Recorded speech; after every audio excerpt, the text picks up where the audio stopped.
Est en train de prendre passer. J'aimerais que tu prennes le temps de contempler encore l'amour et la bonté de ce Dieu. Vous savez, depuis une semaine, 2 semaines, il y a un phénomène qui est en train de se produire. Et ce phénomène est en train d'annoncer quelque chose à venir. Alors, je ne sais pas si vous avez suivi sur les réseaux sociaux, il y a ce chant chrétien que tout le monde commence à célébrer, les païens, les musulmans. Comment ne pas te louer?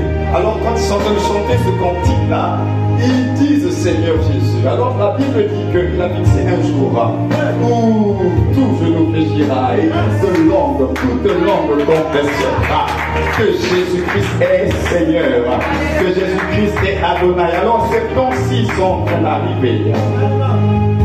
Ceux qui ne le confessaient pas hier vont le confesser. Déjà de la bouche, même s'ils ne comprennent pas tout, mais leur bouche est déjà en train de dire Seigneur Jésus, Seigneur Jésus. Et la terre entière proclamera un jour Seigneur Jésus. Même les plus grands sorciers proclameront un jour Seigneur Jésus. Même les plus grands occultistes confesseront un jour Seigneur Jésus. Ce n'est qu'une question de temps. Dieu a fixé un temps où tout genou fléchira. Et toute langue confessera que Jésus est Seigneur. Alors apprécions cela.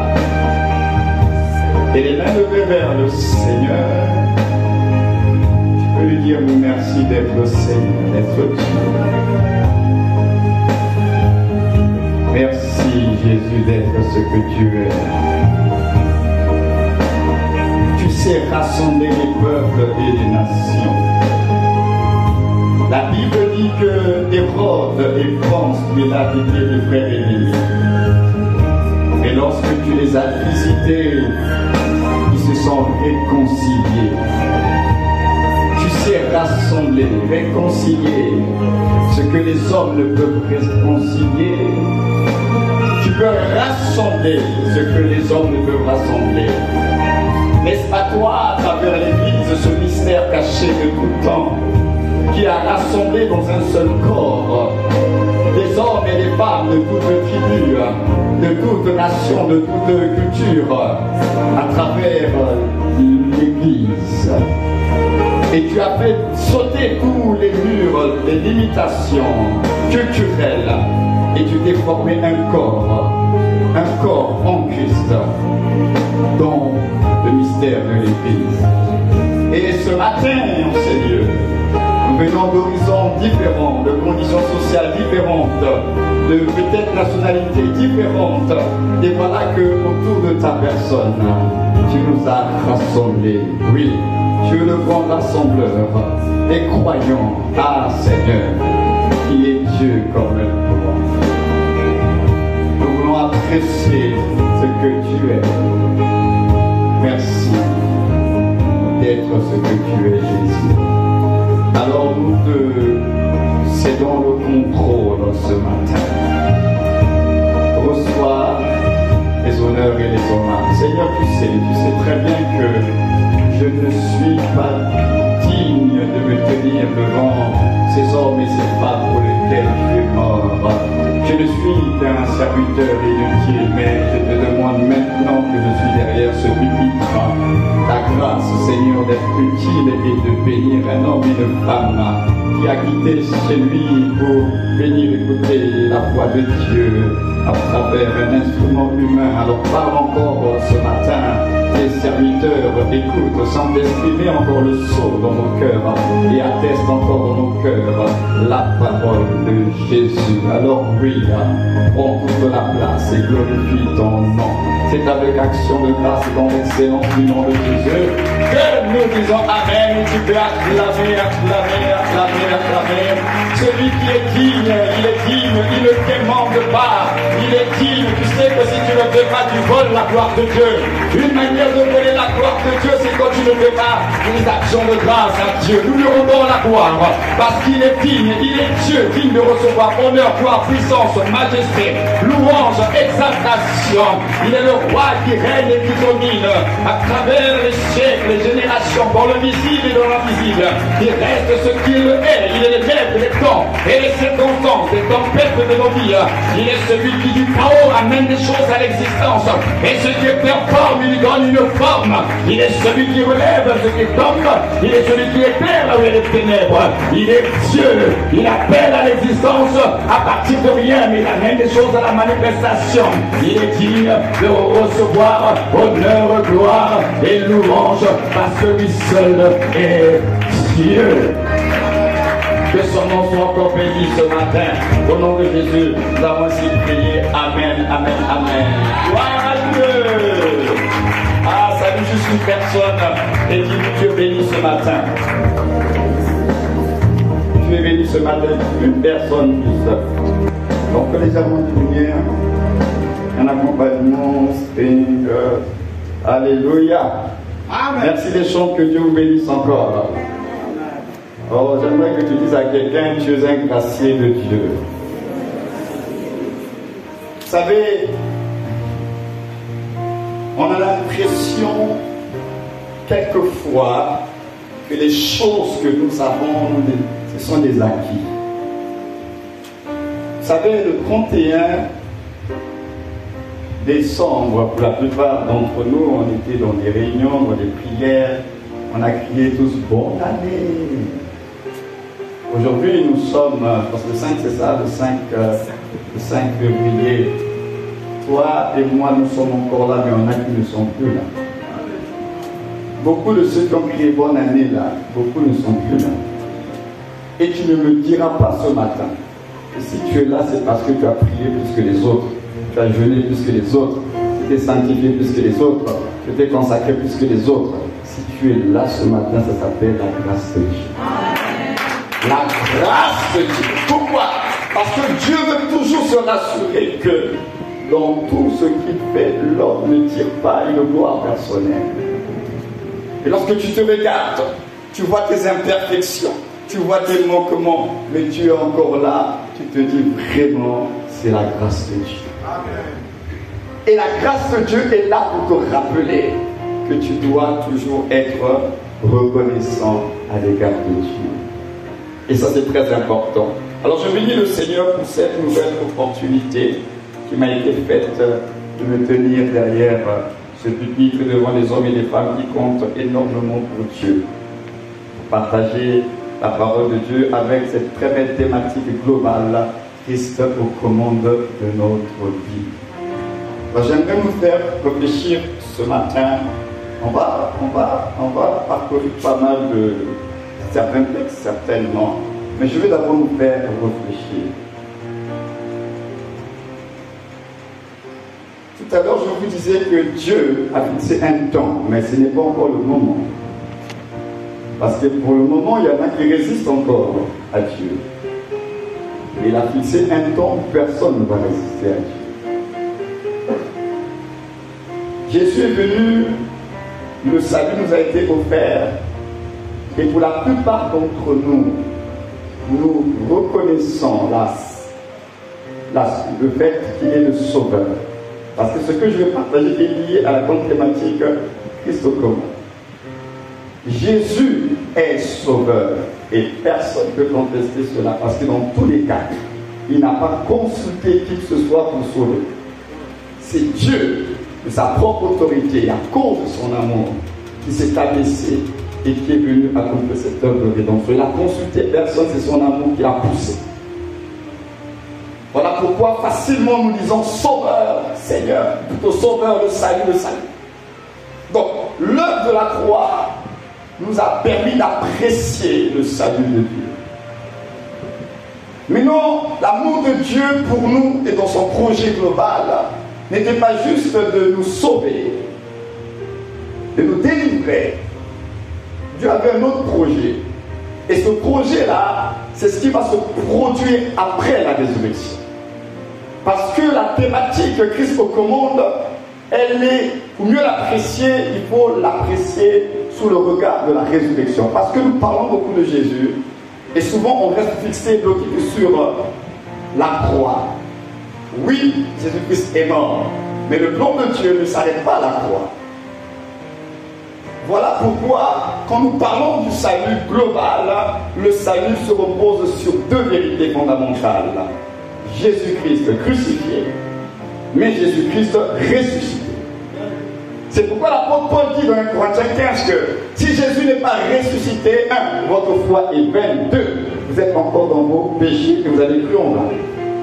Donc, la résurrection, c'est l'attestation de l'œuvre de la croix. La résurrection valide, authentifie la croix. Donc si Jésus n'est pas ressuscité, on a cru en vain. Donc pour apprécier la vie chrétienne dans sa globalité, il y a la croix, mais également il y a la résurrection. Et c'est au niveau de la résurrection maintenant que nous devons prendre le temps d'apprécier la notion de la Seigneurie de Jésus. Parce que la croix te fait apprécier, il est le sauveur.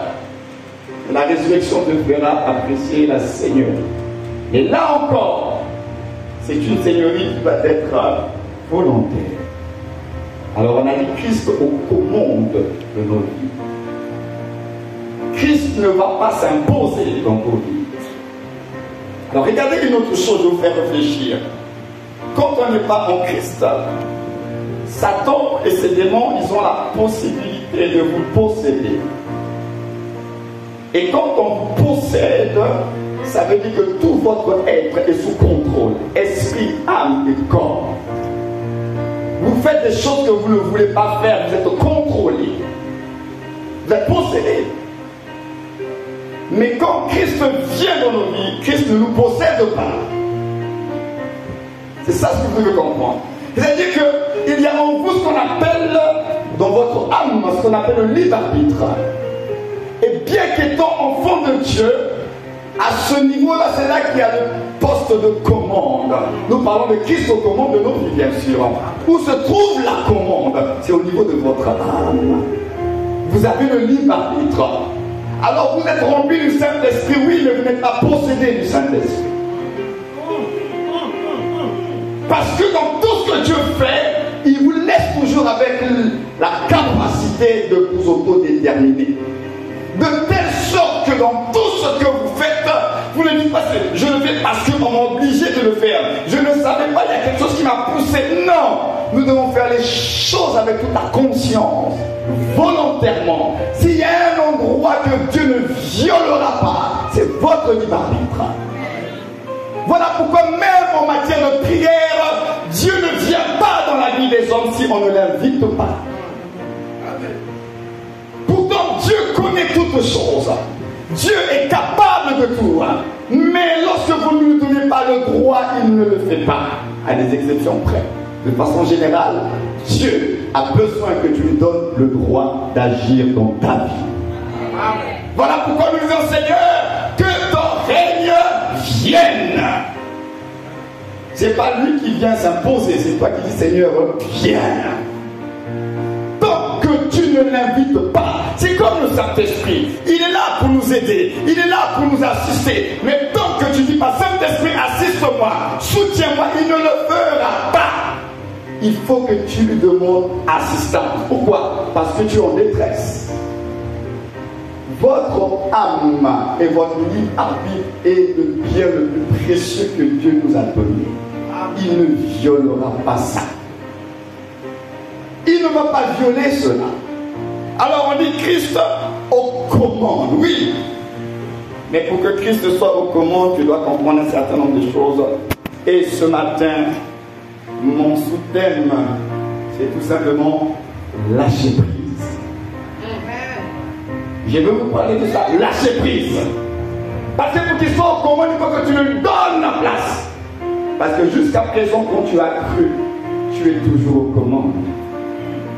Tu es toujours aux commandes.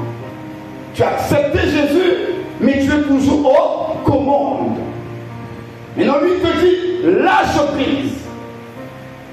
Maintenant, pourquoi il nous demande de lâcher prise? Parce que nous avons beaucoup de peur, comme disait le pasteur Cyr la dernière fois. Le problème, c'est qu'il y a la peur qui est là. Peur de lâcher prise. Alors, j'avais l'entretien avec une sœur qui est dans une situation assez compliquée et elle veut servir le Seigneur.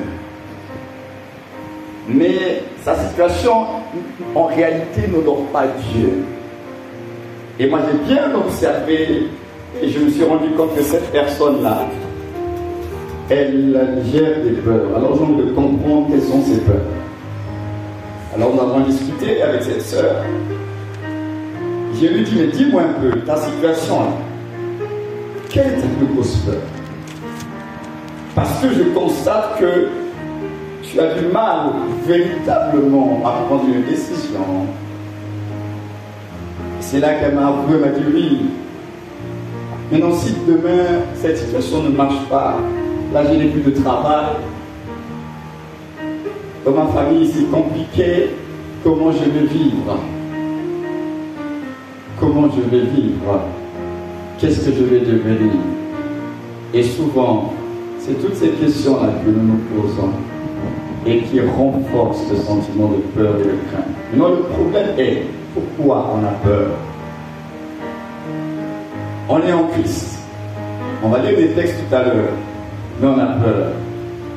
Votre Bible dit l'amour parfait bannit la crainte. Si tu as toujours peur, c'est que l'amour de Dieu n'est pas parfait en toi. C'est-à-dire que la conscience de l'amour de Dieu n'est pas encore clairement établie en toi. Tu n'es pas trop sûr, est-ce que Dieu m'aime, est-ce qu'il ne m'aime pas? Et il y a certains mensonges du diable qui te font même croire que bon, Dieu t'aime un peu, ou bien bon, c'est parce que Dieu ne t'aime pas parce que tu as fait telle chose. J'aimerais te dire ce matin, l'amour de Dieu pour toi ne changera pas.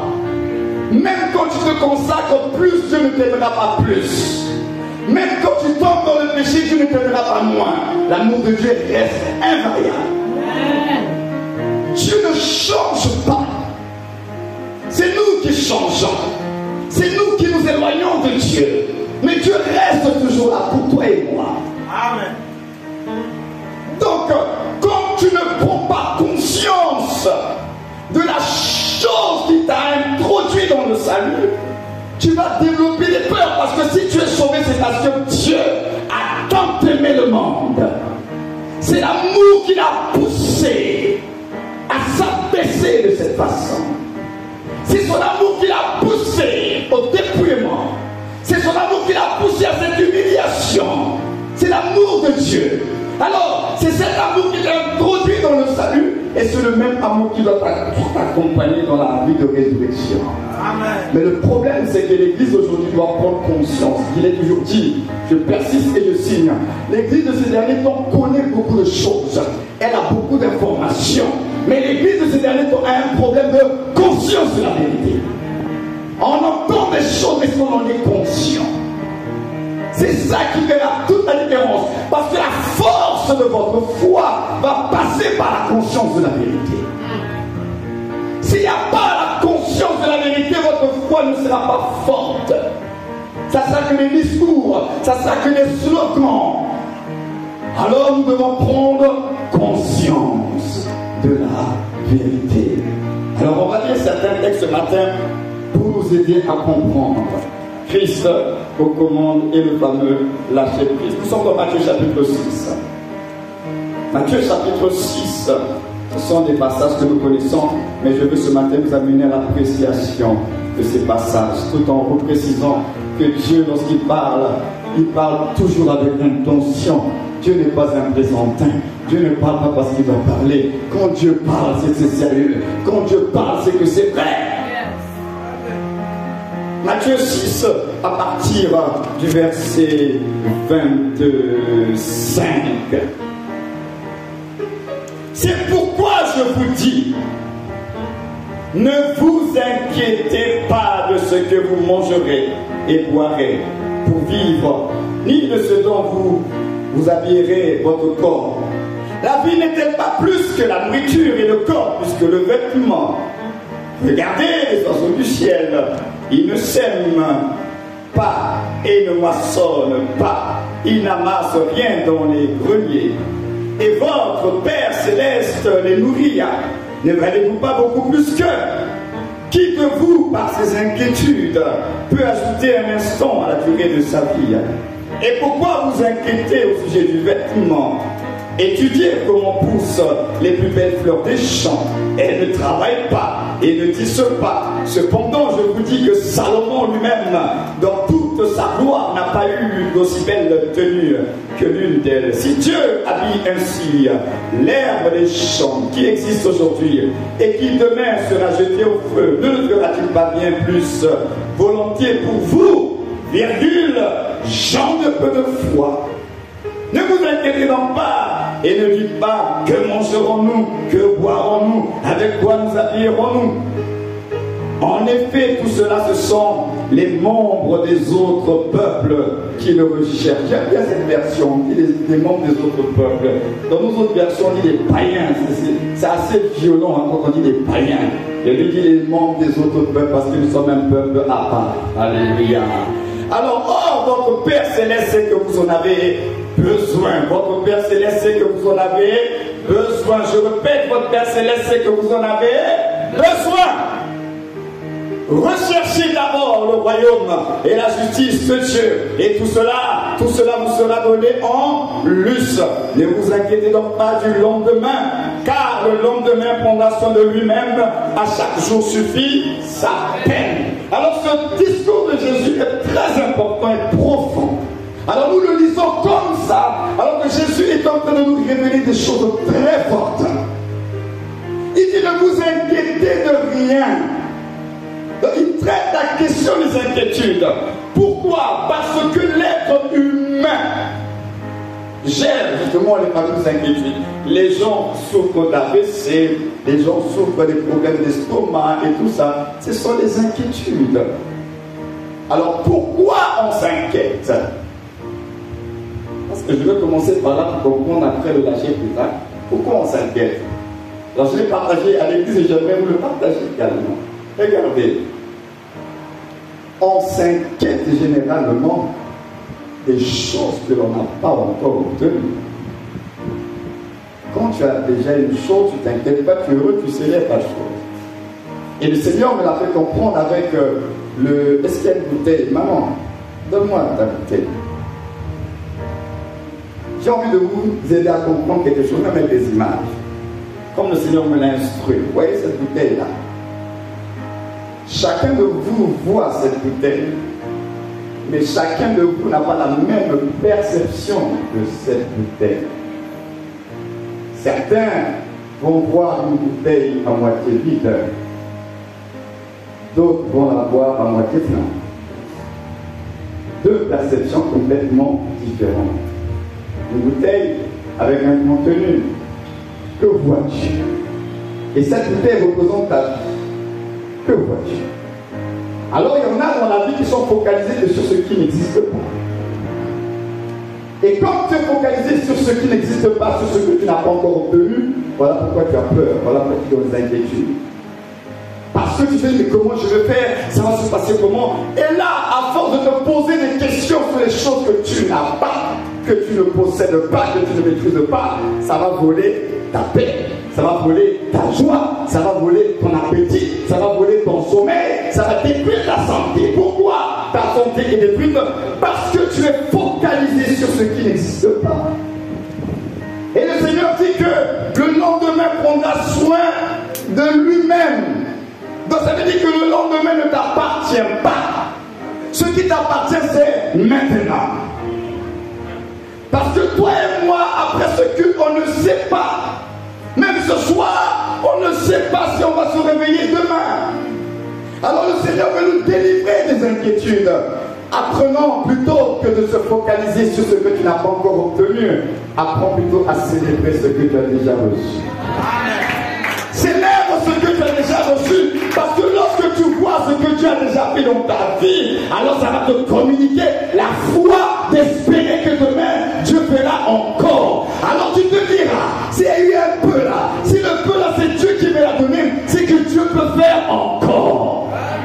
Alors à ce moment-là, dans tes 24 heures, tu célèbres Dieu, tu ne t'inquiètes pas. Le problème, c'est que tu t'inquiètes et tu oublies ce que Dieu a déjà fait pour toi. Et c'est comme ça les hommes, on est focalisé sur les choses que nous n'avons pas. Et là tu es triste toute la journée. Comment? On va fixer l'ultimatum dans 2 jours. Comment je vais faire pour payer ça? Dans une semaine. Mais dans une semaine, là, tu sais ce qui va se passer? Non. Le lendemain même, là, tu sais qui tu vas rencontrer? Non. Le lendemain, tu sais quel coup de fil tu vas recevoir? Non. Alors Dieu te dit, ne t'inquiète pas. Le lendemain prendra soin de lui-même. Parce que Dieu prendra soin de toi. S'il a commencé par ça, il va continuer encore. Parce que la Bible déclare celui qui a commencé en vous, cette bonne œuvre la rendra parfaite. Dieu a commencé. Dieu ne s'achèvera pas. Alors dis à ton voisin, ma vie ne sera pas un chantier abandonné.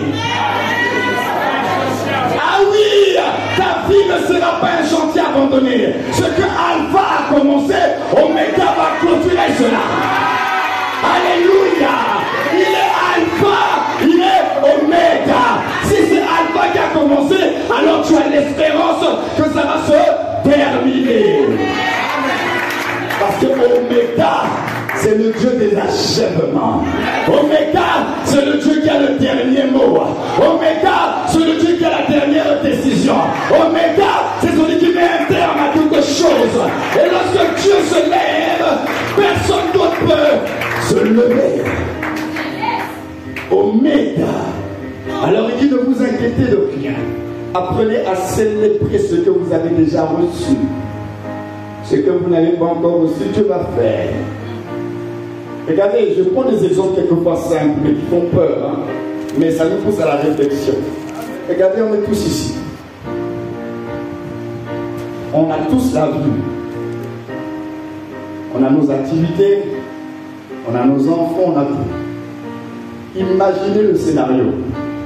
Et moi, il faut bien l'imaginer, comme je suis en train de parler là. Imaginez ça. Imaginez le scénario maintenant. Je dis bien maintenant. Nous tous ici, on se retrouve subitement tous aveugles. On perd la vue maintenant. Mais nous tous, à quoi va ressembler ta vie? Si tu deviens aveugle, nous tous maintenant, on devient tous aveugles. À quoi va ressembler notre vie? Tu as pensé à ça? Maintenant, il arrive subitement tous. Parce qu'il y a des gens comme ça qui sont pas nés aveugles. Hein? Il y a des gens qui ne sont devenus. Donc, tout ce que tu avais l'habitude d'apprécier, de contempler là, subitement tu deviens aveugle, tu perds la vue. Maintenant, je dis bien maintenant, comment sera le coup de ta propre vie? Et c'est là, si tu as bien visionné ce que je suis en train de te dire. Imaginons que pour les parents, tu tombes subitement aveugle, tu ne verras pas tes enfants grandir. Tu ne les verras pas. Tu ne les verras pas grandir. Imaginez que cet enfant, là, lorsqu'il naît, il naît aveugle. Il entend la voix des parents, mais il ne connaît pas le visage. Il grandit. On dit, oui, le ciel est bleu. Il ne sait pas ce que ça veut dire. Les formes, vous aurez beau lui décrire les formes des choses. Il ne visualise pas, il est aveugle. Maintenant que je vous ai créé cet effet un peu brutal, c'est juste pour vous faire comprendre une chose, que ce que tu as, prends le temps d'apprécier. Les yeux de Dieu. Apprécie Dieu pour ça. Parce que tout le monde aimerait avoir les yeux que tu as. Parce que celui qui ne l'a pas aimerait avoir ça. Alors pour célébrer, Dieu n'attend pas que ce que tu attends depuis les années que tu aies cela pour célébrer Dieu. Ce que tu as déjà là, c'est ça que tu dois célébrer. Tu dois célébrer Dieu pour tes yeux, pour tes oreilles, pour ta bouche, pour tes mains, pour tes pieds. Tu le célèbres pour tout ce qu'il t'a déjà donné.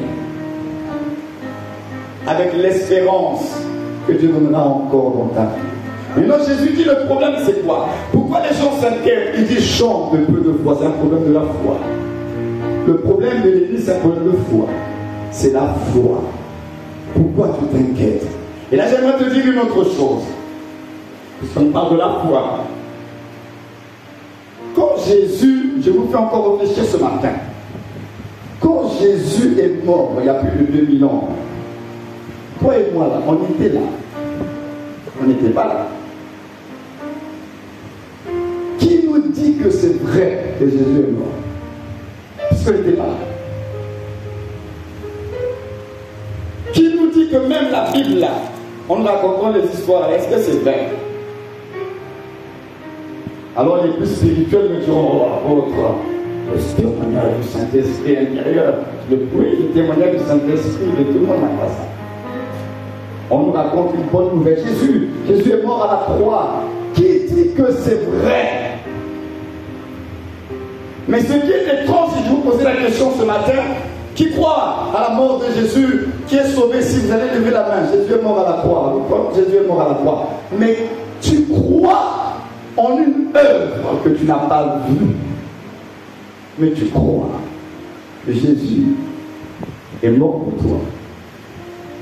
C'est comme ça que tu es sauvé. Si vous êtes là ce matin, c'est parce que vous avez cru sans avoir vu. Vous avez cru au message de la parole de Dieu. Vous n'étiez pas là. Mais vous avez entendu, on a dit que si tu crois, si tu confesses le Seigneur Jésus, et si tu crois dans ton cœur que Dieu l'a ressuscité des morts, tu seras sauvé. Alors toi aussi, dis oui Seigneur Jésus, je crois en toi, je crois que tu es le Fils de Dieu. Et après on dit Amen, Amen, tu es sauvé. Et tu as le sentiment que tu es sauvé parce que la Bible dit que si je le confesse, je serai sauvé. Mais qui te dit que tout ce que tu as fait là, c'est vrai? Mais aujourd'hui, tu as cette assurance que je suis un enfant de Dieu. Mais la question est, si pour le salut, sans avoir été là, sans avoir vu, tu as juste entendu la bonne nouvelle, que Jésus est venu un jour mourir sur la croix, et tu as cru à cette œuvre de la croix, et aujourd'hui tu dis que tu es sauvé, et très bien. Maintenant la question est, maintenant que tu es sauvé là, pourquoi tu ne crois pas que le même Dieu qui t'a sauvé en Christ Jésus va prendre soin de toi tous les jours de ta vie?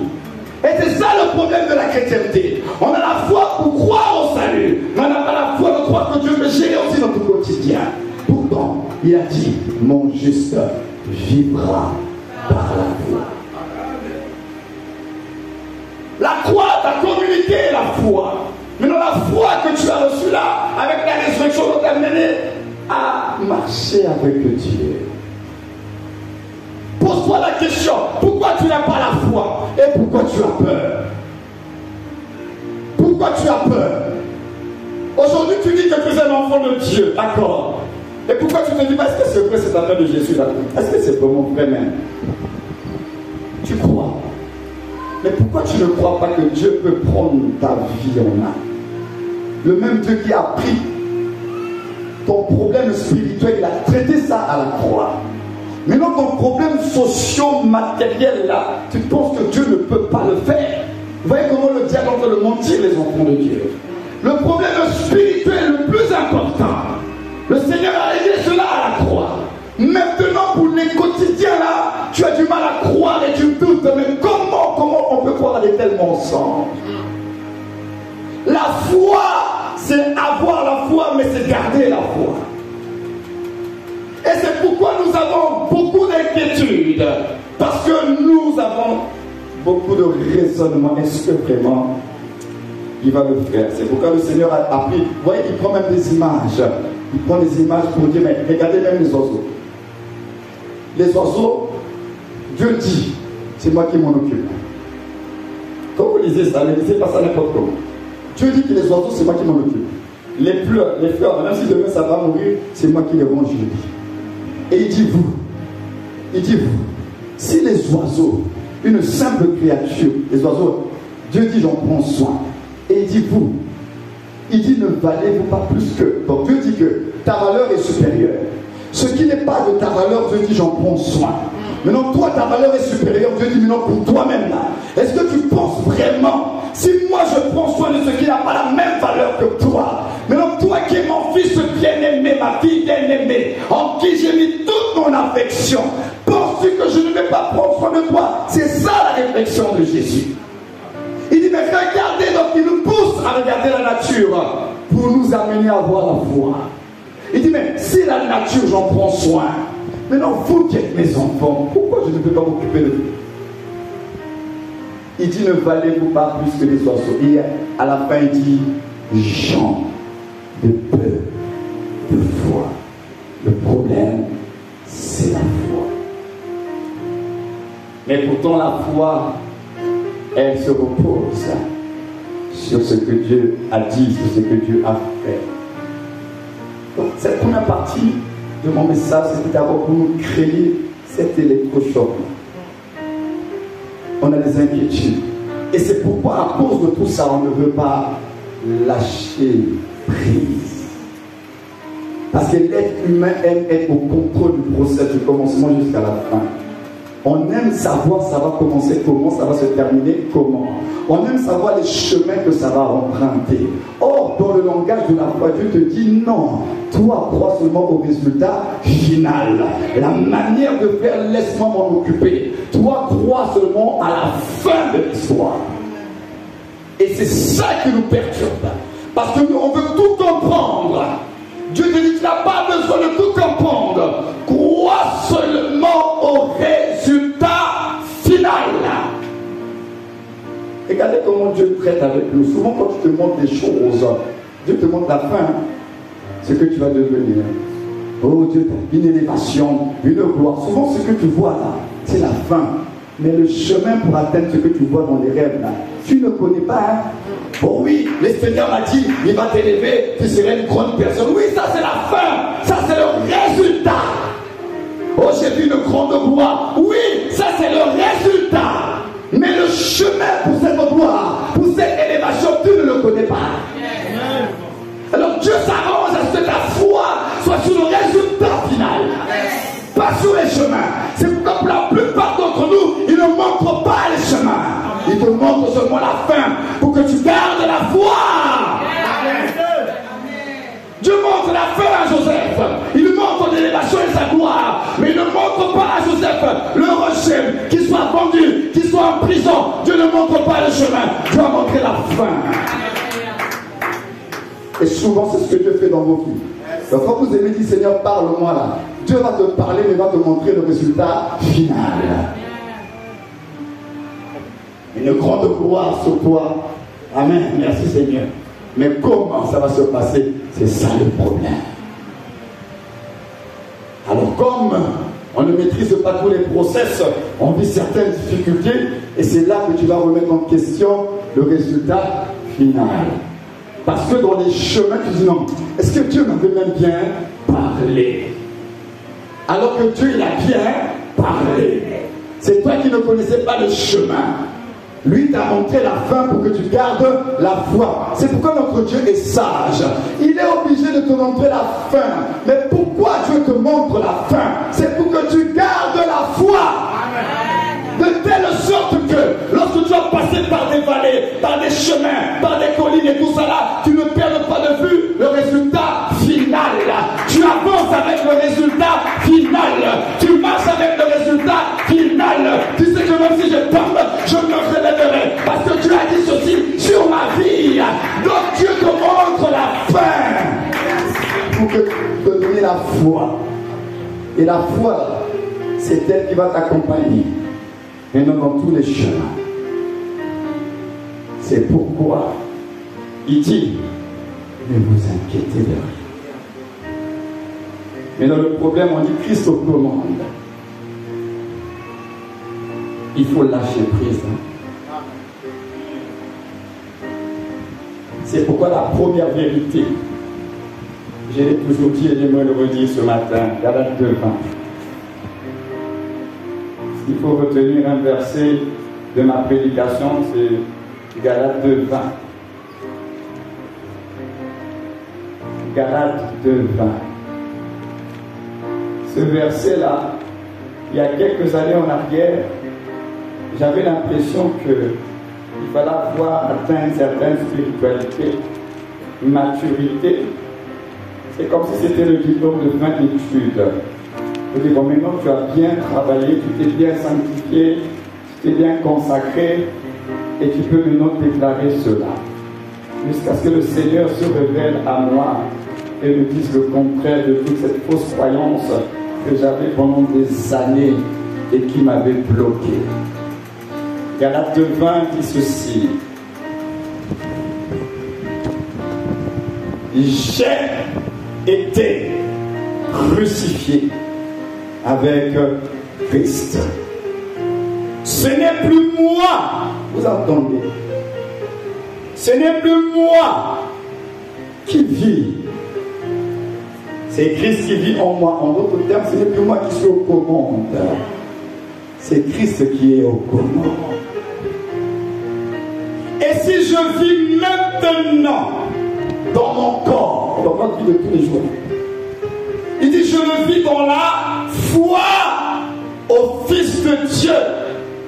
Dans la foi au Fils de Dieu, pas tout court. Il précise quand même un élément important. Qui m'a aimé.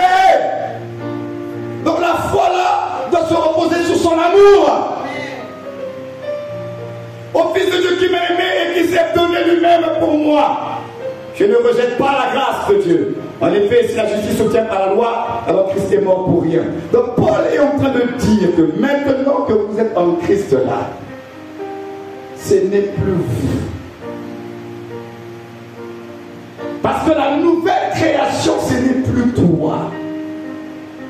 En fait, tu es une nouvelle création, mais le fonctionnement de la nouvelle création, c'est Christ en toi. Donc quand tu es une nouvelle création, c'est-à-dire quand tu es né de nouveau, il faut que cette vérité soit imprimée en toi et tu dois en être conscient. Maintenant que je suis en Christ, ce n'est plus moi qui suis aux commandes, c'est Christ qui vit en moi. Donc, si c'est Christ qui vit en moi, alors je dois lâcher prise. Sinon, vous êtes comme dans une voiture, vous vous bagarrez le volant. Un coup c'est toi, un coup c'est Jésus, un coup... Non. Tu es mort avec le Christ. Et à la résurrection, ce n'est plus toi. C'est le Christ en toi. Amen. Mais il faut lâcher prise. Première vérité sur le lâcher prise. Là, je dois dire maintenant parce que c'est important. Le lâcher prise, là. C'est donc, premièrement, il faut s'abandonner. Renoncer à soi. C'est ça. Ça commence par s'abandonner. Renoncer à soi. Se donner. Écoutez une autre vérité. Souvent on le dit dans la vie chrétienne, mais je veux quand même corriger cela. On fait des choses quelquefois par, comment on va le dire? On le fait par abus de langage.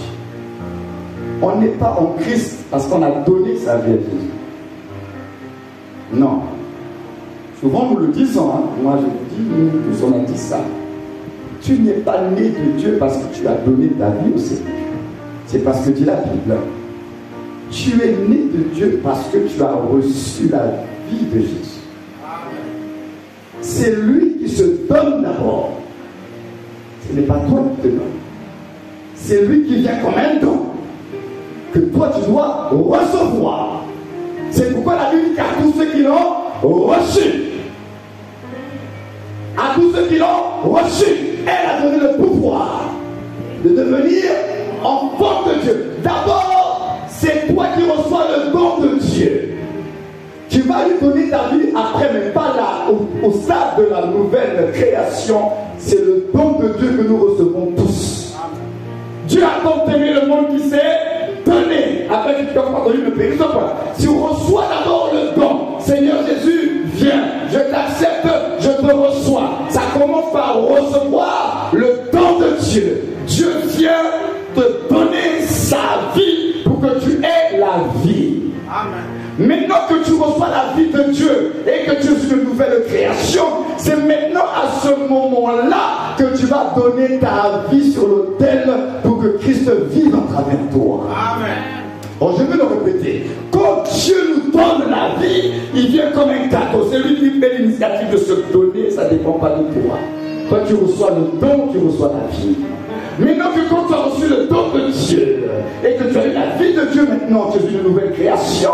Maintenant, quand tu deviens une nouvelle création, maintenant il te dit offre-toi comme un sacrifice vivant, saint, agréable à Dieu. Maintenant tu t'offres comme un sacrifice parce que Christ, pour qu'il soit manifesté en toi, il faut que tu meurs. Si tu ne meurs pas, Christ ne se manifestera pas. La vie de Christ, pour qu'elle soit déployée, il faut que tu meurs à toi-même. C'est pourquoi Paul a compris cela. Il dit, ce n'est plus moi qui vis, c'est Christ qui vit en moi. Moi est mort, Christ doit vivre. Mais pour que Christ vive, il faut que moi meure. Voilà pourquoi dans la vie chrétienne, vous êtes nés de Dieu, oui, mais peu manifestent Christ parce qu'ils ne sont pas prêts à mourir. Et là, le Seigneur ne va pas violer votre libre arbitre. C'est vous-même qui devez vous donner sur l'autel. Dieu ne vous obligera pas. C'est pourquoi Paul dit, faites mourir vos membres, faites mourir. C'est toi qui dois mourir. En fait, tu vas faire dans l'autre sens. Dieu, par amour, il s'est donné pour nous sauver. Toi également, ayant compris l'amour de Dieu pour toi, tu vas te donner pour que Christ soit manifesté. C'est donc l'amour qui te poussera à la sanctification. Une véritable sanctification, elle est poussée, elle est motivée par l'amour de Dieu. Tu ne te sanctifies pas pour faire plaisir au pasteur, ni à l'église, mais c'est à cause de ton Dieu. Tu ne veux pas le déshonorer lui. C'est pas les hommes, c'est Dieu que tu honores. C'est Dieu que tu honores. Donc ta sanctification, c'est pas un ensemble de règles et des devoirs d'une église. Non! Dans nos églises, il y a trop d'hypocrisie. Nous voulons retrouver une église qui a compris l'amour de Dieu et qui aime Dieu. Dans tout ce que nous faisons, on aime Dieu. Tu le sers avec amour, tu pries avec amour, tu intercèdes avec amour, tu fais tout avec amour. La Bible dit que son amour nous presse. Est-ce que son amour te presse? Donc la sanctification véritable, ce n'est pas des règles, c'est le résultat de mon amour pour Dieu. Je ne veux pas le déshonorer. Dieu m'a tant aimé, je ne veux pas le déshonorer. Dieu m'aime trop, je ne veux pas le déshonorer. Ça, c'est la vraie sanctification. Ce n'est pas une ensemble de règles. Ne fais pas ci et ne fais pas ça. Non! Il faut que tu passes du devoir au désir. Il y a trop de devoirs dans la chrétienté d'aujourd'hui. Je dois ceci, je dois cela, je dois ceci, je dois cela. Dieu veut que tu aimes. On dit, tu aimeras l'Éternel, ton Dieu, de tout ton cœur, de toute ta pensée, de toute ton âme, de toute ta force. C'est une affaire d'amour. La Bible déclare que l'amour est l'accomplissement de la loi. C'est l'amour et ça restera l'amour. C'est pourquoi la Bible dit que l'apparence de la piété, beaucoup ont ça. Mais il réunit ce qui fait la force de la piété. La force de la piété, c'est l'amour de Dieu. Ce n'est pas les règles. La vraie piété, ce n'est pas juste parce que tu fais des règles, tu obéis à des règles. Ils ont l'apparence de la piété. Mais la Bible dit réunit ce qui fait la force. Parce que le fondement de notre vie chrétienne, c'est l'amour. Voilà pourquoi il a dit, même si tu parles la langue des anges, même si tu as la foi qui déplace les montagnes, si tu n'as pas l'amour, on dit tu n'es rien.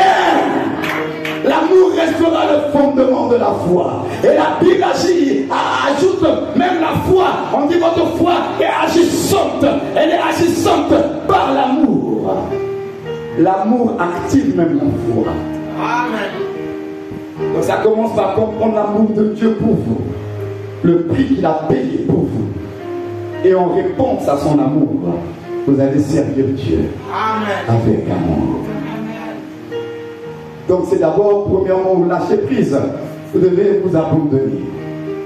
Mais pas parce que c'est un devoir, mais parce que c'est la seule façon pour que la vie de Christ soit relâchée pour qu'il y ait la mort chez vous. Lui, il est mort pour vous donner la vie. Vous devez mourir, vous, pour que lui il manifeste sa vie. C'est ça ce que vous comprenez la vie chrétienne. C'est pourquoi je disais que ça commence par lui qui se donne. Mais après, toi aussi, tu vas donner ta vie. Mais tu donneras ta vie quand tu seras en Christ. Parce que quand tu n'es pas en Christ, Dieu n'a rien à recevoir de toi. Tu n'as rien à lui donner. C'est Dieu qui vient tout te donner. Maintenant que tu es devenu, il te dit maintenant, va sur l'autel. Va sur l'autel. La vie que tu as reçue ne s'active que par la mort. On vous a dit la puissance de la résurrection. Frères et sœurs, il n'y a pas de résurrection sans mort. Pour que la puissance de la résurrection soit activée en toi, il faut qu'il y ait la mort en toi. S'il n'y a pas la mort en toi, il n'y a pas de puissance de résurrection. Mais pourtant, la Bible dit qu'on a en nous la puissance de la résurrection. Donc il faut que constamment, il y ait la mort en nous, à nous-mêmes, pour que cette vie soit manifestée.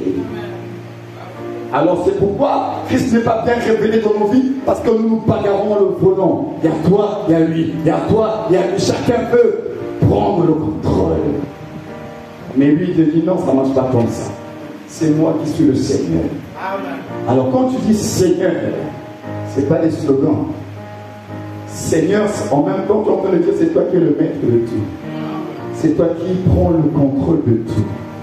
Vous savez, souvent nous l'appelons Seigneur, mais il n'est pas Seigneur. Il n'est pas Seigneur. Il est sauveur. Mais il n'est pas Seigneur de tout le monde. Il n'est pas Seigneur de tout le monde. Il est Seigneur de ceux qui le reconnaissent comme Seigneur. Et à travers leur vie, on voit la loyauté, l'obéissance, la fidélité. On voit l'engagement à l'égard de Dieu. Donc si tu ne meurs pas à toi-même, Christ ne sera pas aux commandes. C'est de ça dont on veut parler. Tu veux que Christ soit aux commandes à partir de cette année? Commence à mourir à toi-même. Commence à regarder dans ta vie qu'est-ce qui est un gain pour toi et qui ne l'est pas pour Dieu. Parce que tout ce qui est un gain pour toi ne l'est pas toujours pour le Seigneur. Mais tu vas devoir faire un choix. Tu vas devoir engager ton libre arbitre. Et pourquoi tu vas le faire? Pour montrer ton amour à Dieu. Seigneur, à cause de ton amour. Qu'est-ce qui est un gain pour toi? Quelle est la chose que tu dis que, ah ça, parce qu'il y a même des chrétiens qui se permettent de dire, ah Dieu aussi m'en demande trop. Dieu t'en demande trop comment? Tu mesures ce que tu es devenu, ce que ça lui a coûté? Ah non, Dieu aussi, il exagère. Non, donc première chose, mourir à soi. Deuxième chose, c'est ce qu'on a vu tout à l'heure, il ne faut pas s'inquiéter et avoir des soucis. Sur la base de quoi? Sur la base, tout simplement, que si Dieu prend soin des oiseaux, il prendra soin de toi. Tu veux que Christ soit aux commandes. Une des manières de ne pas, plutôt de le laisser prendre les commandes. 1, tu l'auras toi. 2, ne t'inquiète pas. Dieu n'a jamais prévu les inquiétudes dans la vie de ses enfants.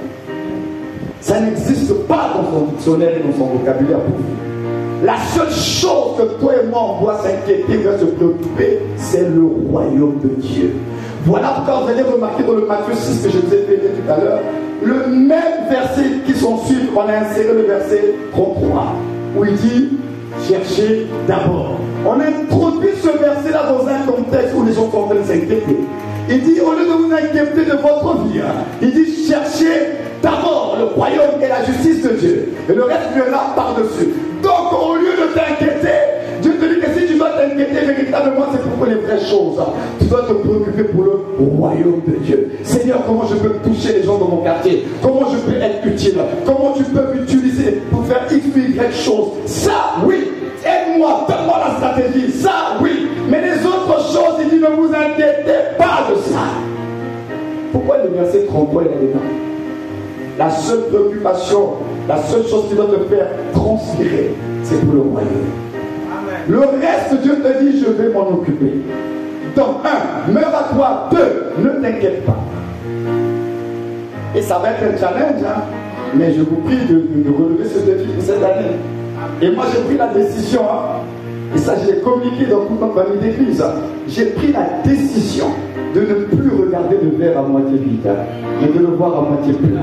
Ah oui, j'ai pris la décision de célébrer tous les jours jour ce que j'ai déjà reçu de Dieu. Le reste, Dieu n'a qu'à faire. C'est un choix que j'ai fait.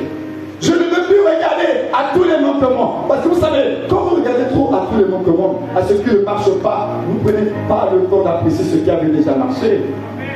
Alors, à force d'être focalisé sur ce qui ne marche pas, sur les choses négatives, vous allez appeler ces choses dans votre vie. Le négatif, vous allez les inviter. Alors, moi, j'ai fait le choix de regarder le verre à moitié plein.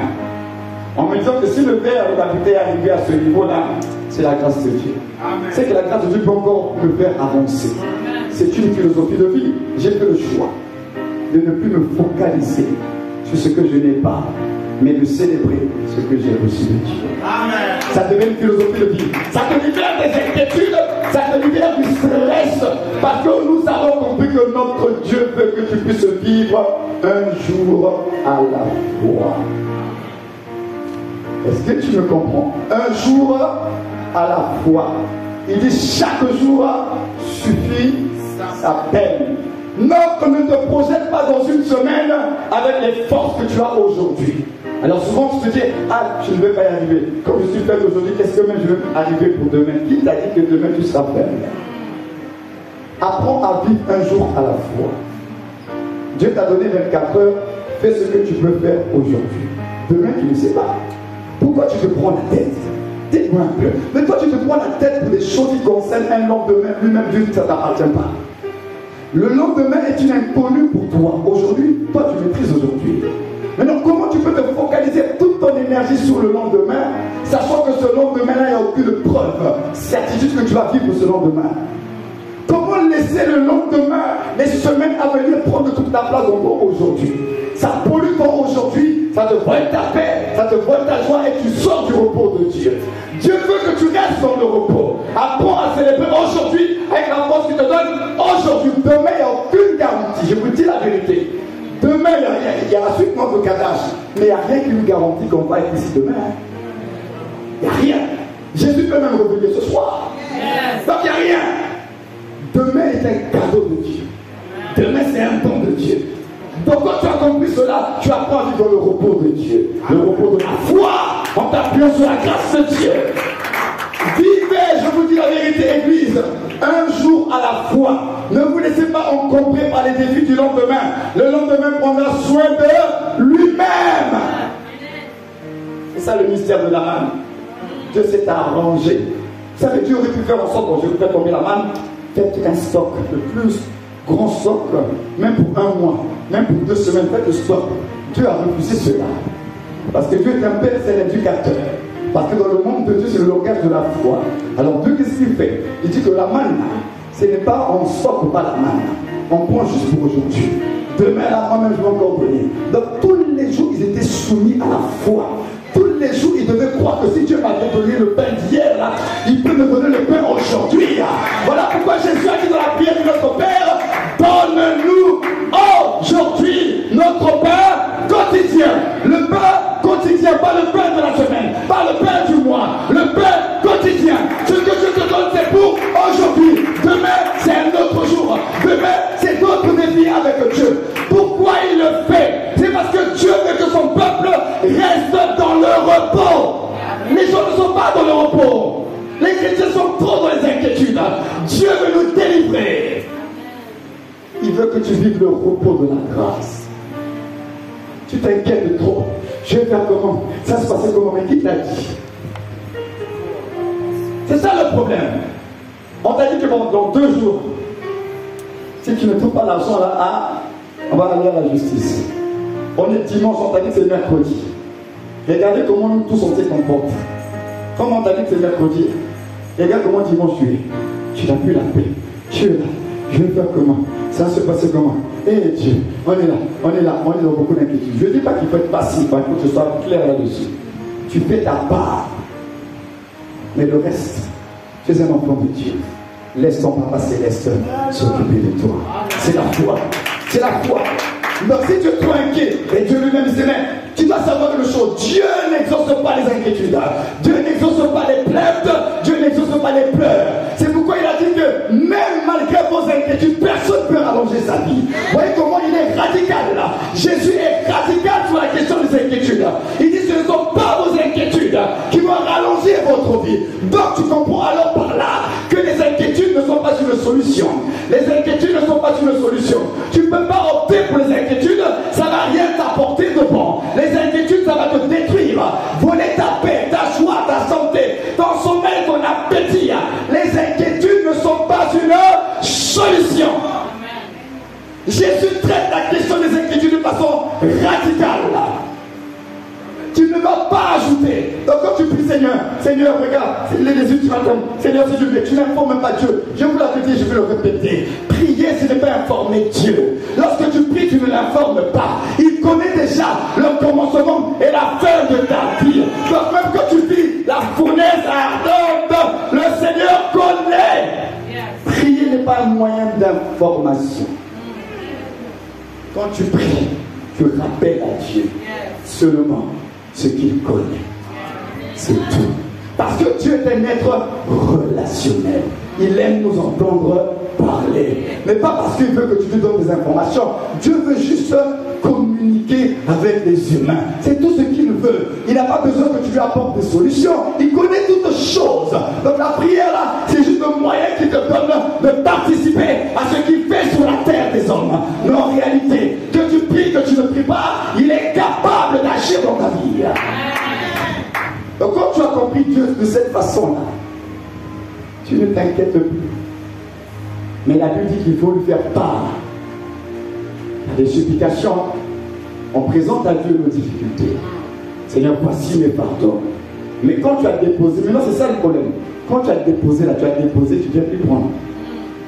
Quand tu as fait la démarche d'aller vers Dieu pour lui présenter la chose qui concerne ton lendemain, comme il a dit que le lendemain ne t'appartient pas, ça lui appartient. Seigneur, voilà la situation du lendemain, ça me dépasse, mais je te dépose cela. Je n'ai pas de force, je ne sais pas comment je vais faire. Tu déposes, Seigneur, j'implore ta grâce et ta miséricorde. Après avoir déposé au pied du Seigneur, tu penses maintenant à autre chose. Tu reprends le temps d'apprécier tes 24 heures. Parce que si les problèmes de demain, de la semaine t'absorbent complètement, les 24 heures, là, tu vas les tuer. Tu vas tuer tes 24 heures. Alors que Dieu t'a fait vivre. Parce que dans les 24 heures, là, Dieu sait ce que tu vas faire pour lui. Lâche prise. Meurs à toi-même. Ne t'inquiète pas. Deuxième, troisième chose, tu dois reconnaître tes limitations. Parce qu'il y a des gens qui sont tellement remplis d'eux-mêmes d'orgueil. Il faut savoir reconnaître tes limitations. Parce que tu ne lâcheras pas prise si tu penses que tu es capable de tout. Tu penses que je vais y arriver. Non, ce n'est pas toi. Je n'arrive pas. Là, je suis limité. Là, je suis bloqué. Tu reconnais tes limitations. Donc, tu dois apprendre à te connaître toi-même. Là où tu n'arrives pas, tu n'arrives pas. Donc, voilà une autre raison pour dire que là, Seigneur, je n'ai même pas la force. Reconnaître que tu n'as pas la force. Et laisser le Saint-Esprit agir. Parce que c'est quand tu reconnais que tu n'es plus capable qu'il va intervenir pour toi. Mais quand tu continues à te battre pour chercher à prouver, on ne sait pas à qui, il te regarde. Il te regarde. Mais sache que si tu te bats tout seul, tu vas générer encore beaucoup de frustration. Beaucoup de frustration. Et le Seigneur te dit, mais tu aurais pu éviter cela. Si tu avais demandé mon assistance. L'assistance du Saint-Esprit. Donc, un autre élément dans le lâcher prise.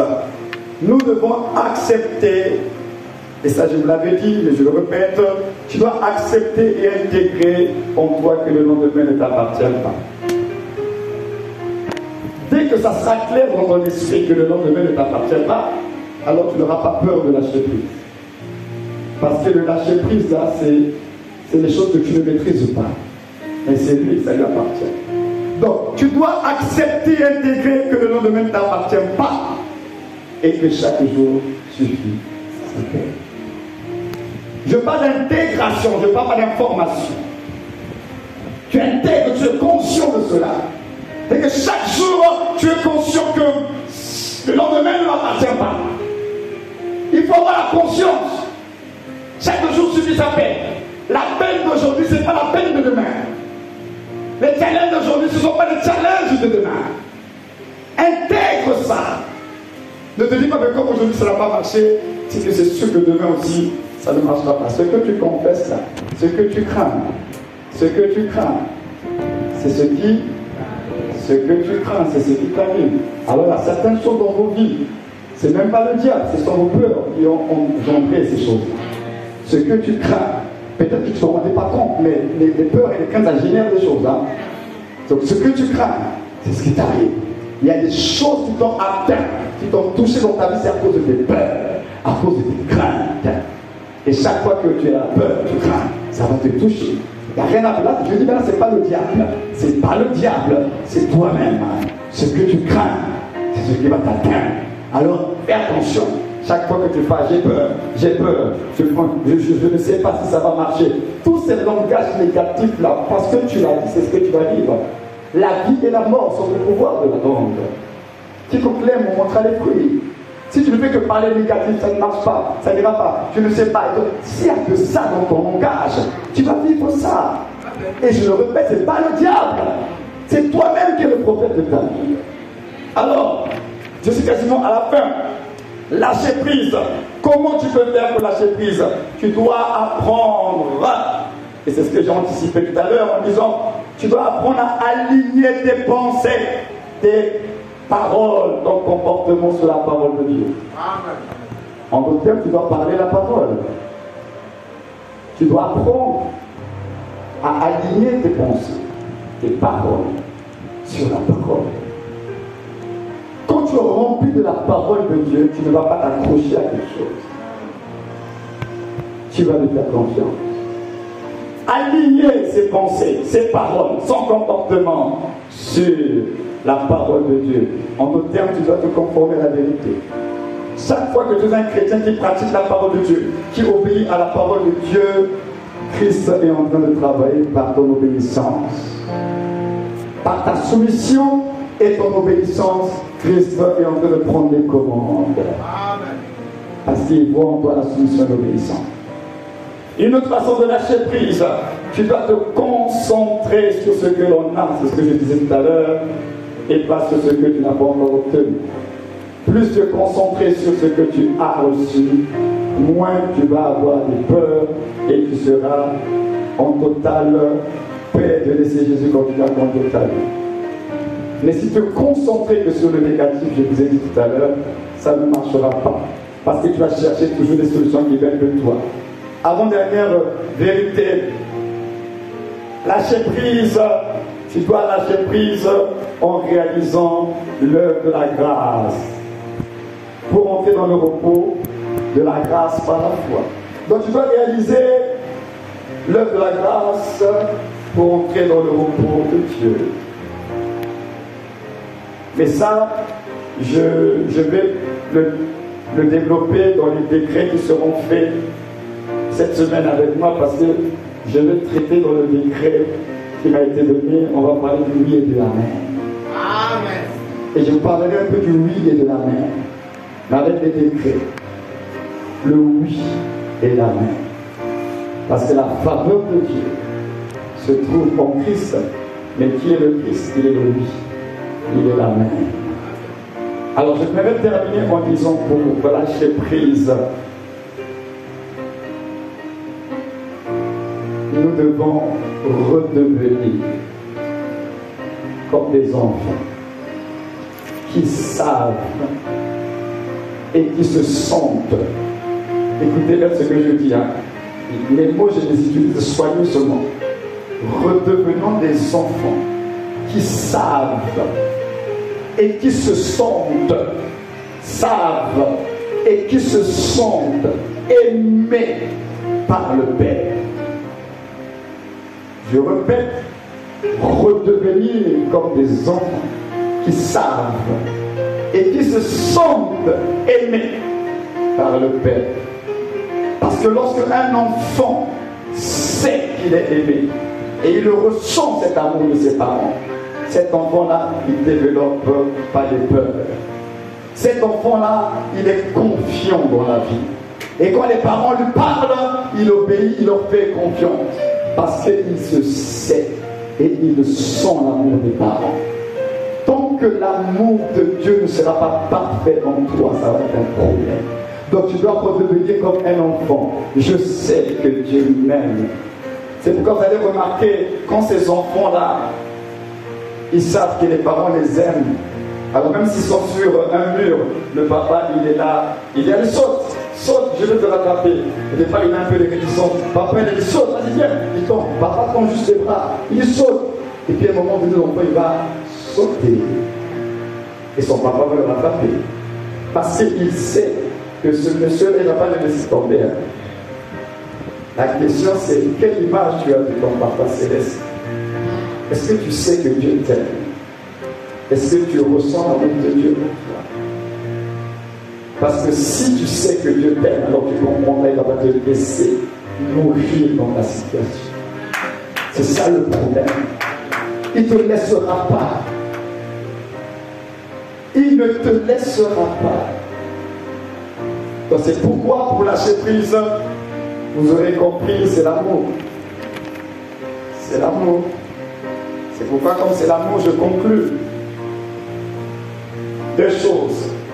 L'amour de soi et pour soi nous empêchera de lâcher prise. Je reprends. L'amour de soi et pour soi, tu es trop centré sur toi-même, t'empêchera de lâcher prise. Parce qu'il n'y a que ton moi, il n'y a que tes capacités. Donc l'amour de soi et pour soi nous empêchera de lâcher prise. Mais l'amour de Dieu et pour Dieu vous conduira naturellement à lâcher prise. L'amour de Dieu et pour Dieu vous conduira naturellement à lâcher. Finalement, c'est une affaire d'amour. Vous voulez que Christ soit au commande, alors il faut comprendre l'amour de Dieu. Il faut comprendre que vous ne connaissez pas l'itinéraire. Il faut avoir l'humilité de reconnaître cela. Le Saint-Esprit nous conduira dans toute la vérité. C'est le Saint-Esprit. Mais le Saint-Esprit, pour qu'il te conduise, il faut que tu cèdes. Il faut lâcher prise. Cède. Et comment? Accepte de ne pas être au contrôle. Accepte de vivre cette aventure, cette inconnu, mais avec Dieu. C'est pas à vivre une aventure sans Dieu. Tu vas vivre cette aventure, mais avec le Seigneur. Tu vas traverser cette sombre vallée, le nord de la mort, mais avec le Seigneur. Amen. Accepte d'entrer dans cette vie en Christ, qui pour toi et pour moi est une parfaite vie inconnue. Ni vous, ni moi ne connaissons les réalités de cette vie. Mais il y a quelqu'un qui connaît tout de cette vie, le Saint-Esprit. Il faut accepter de se laisser conduire. Et la meilleure façon de marcher par l'Esprit, c'est commencer tout simplement à obéir à la parole de Dieu. Ce que la parole de Dieu te demande de faire, fais-le. Ne te pose pas de questions. Si Dieu l'a dit, c'est que c'est bon pour moi. Je le fais. Alors chaque fois que tu obéis à la parole de Dieu, tu favorises l'expression de Christ en toi.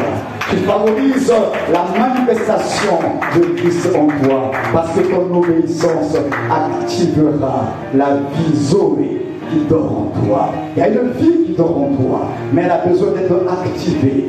Alors tu peux passer 20 ans, 30 ans en tant que croyant, un simple croyant, et la vie n'est pas activée. Mais quand tu apprendras à lâcher prise, à t'abandonner, à obéir, sans te poser des questions, alors tu seras toi-même surpris de comment la vie qui est en toi va commencer à se déployer. Et toi-même tu seras spectateur de ce que Dieu fait à travers ta propre vie. Parce que tu as compris que dans la vie chrétienne, ce n'est plus toi qui vis, mais c'est Christ qui vit en toi. Et si tu dois vivre aujourd'hui, c'est dans la foi au Fils de Dieu. Donc la foi va te pousser à laisser les choses s'activer en toi. Alors on va prier ce matin. Christ est aux commandes. On va se mettre debout, s'il vous plaît. Christ aux commandes. Christ aux commandes. Alors c'est pas un slogan.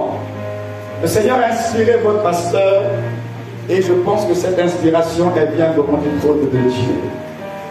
Christ aux commandes, en réalité, ça devait être pas une thématique d'une église. C'est ça la vie chrétienne. C'est Christ aux commandes. Finalement, ce que le Seigneur a rappelé à votre pasteur, il nous a tout simplement ramené au commencement de tout et à l'essentiel de notre foi. L'essentiel de notre foi, c'est Christ aux commandes. Ce n'est plus moi qui vis là, c'est Christ qui vit en moi. C'est pas toi qui vas te battre, c'est lui qui fera toute l'œuvre en toi. Et Paul l'avait compris. Il dit, je puis tout, je puis tout. Il dit tout, je puis tout. Pas un peu, je puis tout par Christ qui me fortifie. Alors quelquefois tu vivras des difficultés, tu vivras certains handicaps en toi et tu auras l'impression que ces handicaps t'empêcheront de véritablement servir Dieu comme il se doit. Mais j'aimerais t'annoncer ce matin, même l'handicap auquel tu penses que ça va t'empêcher de servir Dieu, il te donnera qu'une seule réponse, la même réponse qu'il a donnée à Paul. Il dit, ma grâce te suffit. Il y a certains handicaps qui sont dans ta vie, c'est Dieu qui les a laissés pour que tu prennes le temps d'apprécier que ce n'est pas par ta force ni par ta puissance, mais c'est par son esprit. Donc tu auras beau prier et jeûner, il va te laisser cet handicap-là pour te rappeler que tout est grâce, que même handicapé, Dieu est capable de t'utiliser, même amputé, Dieu est capable de t'utiliser, parce que ça ne dépend pas de tes capacités, de ta morphologie, de ta situation sociale, ça dépend de l'œuvre de la grâce de Dieu en toi. Alors il y a certaines choses, ne regarde pas les handicaps, mais regarde à celui qui t'a appelé. Dieu dit, même dans l'handicap, je veux manifester ma grâce. Regardez ces hommes-là, ils n'ont pas de bras, ils n'ont pas de pieds, mais Dieu les utilise. Les miracles se font, des âmes sont sauvées, mais ces personnes-là, Dieu les utilise avec ce que nous les hommes on appelle un handicap. Ce qui est un handicap devant les hommes ne l'est pas pour Dieu. Dieu est capable d'utiliser n'importe quoi et n'importe qui pour atteindre ses desseins. Donc c'est pas une affaire, Seigneur, voilà mon handicap. Non, c'est l'œuvre de la grâce. Si tu juges bon dans cet état, l'utiliser, que ton nom soit béni. Mais si tu penses, Seigneur, que cet état ne correspond pas à ce que tu veux faire pour moi, fais ton œuvre en moi. Mais une chose est certaine, il a dit, ma grâce te suffit. Ma grâce te suffit. Dieu ne veut pas que l'église oublie la grâce. Tout est grâce. Tu es sauvé par grâce et tu marcheras par la grâce de Dieu. Ce n'est pas toi, parce qu'il ne s'agit pas de toi. Il ne s'agit pas de toi. Il ne s'agit pas de toi, pas de tes efforts, mais de Christ en toi. De Christ en toi, il s'agit de lui. Tu n'es que le vase. C'est pourquoi la Bible dit que nous transportons ce trésor dans les vases d'argile, dans les vases d'argile et de pierre. Le Christ est un trésor. Le don de Dieu est en toi. La vie de Dieu est en toi. Dieu lui-même est en toi. Mais il est dans quel vase? Regarde le vase que tu es. Regarde tes imperfections. Regarde tes manquements. Et c'est dans un tel vase qu'il vient habiter. Pourquoi? Parce que le vase ne doit jamais oublier, si je suis le contenant de cette richesse, c'est la grâce de Dieu. Le vase que tu es ce matin, n'oublie pas, la richesse qui est investie en toi, c'est la grâce de Dieu. Alors tout au long de ta vie chrétienne, n'oublie jamais la grâce de Dieu. La grâce de Dieu. La grâce de Dieu. Et même quand tu vas jeûner, ça va se faire avec la grâce de Dieu. Quand tu vas servir, avec la grâce de Dieu. Tu as besoin de comprendre cela. La grâce de Dieu. Alors tu lèves tes mains pour dire, Seigneur, je veux, aide-moi à comprendre ton amour pour moi. Je ne veux pas que je lâche prise juste pendant ce programme de Kadash et après au mois de mars, je reprends encore le contrôle. Seigneur, je veux totalement m'abandonner. Je veux m'abandonner pour que Christ vive en moi. Je veux m'abandonner. Je veux prendre le risque de la foi, de m'abandonner tous les jours. Continuer à croire, à croire, à croire en la bonté de Dieu, à croire à la fidélité de Dieu, à croire à la providence divine. Je veux apprendre à croire et à continuer à croire. Je t'en supplie, au nom de Jésus, aide-moi, Seigneur, à croire et à ne pas prendre le contrôle. Élève ta voix et prie au nom de Jésus.